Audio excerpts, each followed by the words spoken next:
ሃይ ጋይስ ዛሬ እንዴት የሚያማምር ቆንጆ ልብስ ይዤላችሁ እንደመጣሁኝ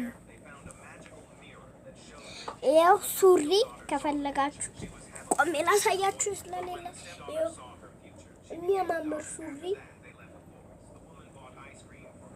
እና የሚያምር ሹራብ አያችሁታ ሹራቡን በጣም ነው የሚያምረው አይቻ ለሁሉም ሰው የሚሆን ሹራብ እና ጃኬት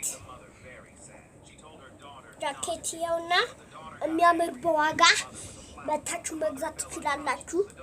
ያው የሚያምር ጃኬት እና ሌላ ሹራብ አለ። ያው በዚህኛው ሹራብ አማራጭ ከፈለጋችሁ እንቀይሎታለን። እናም ይሄ አንድ አለን የሚያምረው ይኸውና ከፈለጋችሁ መታችሁ መግዛት ትችላላችሁ።